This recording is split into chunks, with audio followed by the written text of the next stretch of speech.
গঙ্গা আরতি যে স্থানে দাঁড়িয়ে করা হয় সেখান থেকে সকল দর্শনার্থী পুরো পুজোটাই দেখতে পারবেন না বলে তাই এখানে বড় একটা জায়ান্ট স্ক্রিন টানিয়ে রাখা হয়, এবং সেটা বেনারস ঘাটেও কি এবং ঋষিকেশের ঘাটেও প্রত্যেক জায়গাতেই আমি দেখেছি বড় একটা জায়ান্ট স্ক্রিন টানিয়ে রাখা হয়।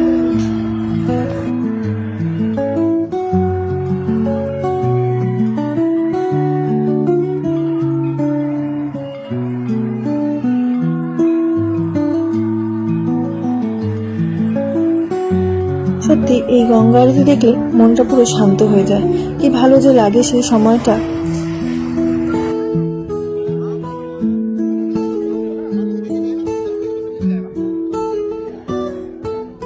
এখন আমরা বেরিয়ে যাবো, এখন রাত্রি বাজে 11টা।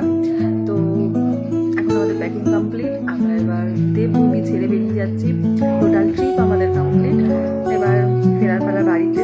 এতদিন অপেক্ষা করতাম কবে যাব ঘুরতে, কবে আসবো এই দেবভূমিতে, কবে এই ট্রিপটা স্টার্ট হবে, এই নিয়ে টাইম কাউন্টিং করতাম। আর আজকে টাইম দেখছি কখন বাড়ির দিকে ফিরবো। তো চলো গাইস, এই ট্রিপে টোটাল ট্রিপটা আমাদের কমপ্লিট হয়ে গেছে। এবার ফেরার বেলা, তাই ব্যাগ গোছানো কমপ্লিট হয়ে গেছে। সোজা ট্রেন ধরে চলে আসলাম কলকাতায়। আমাদের যাত্রা এখানে শেষ। হর হর মহাদেব।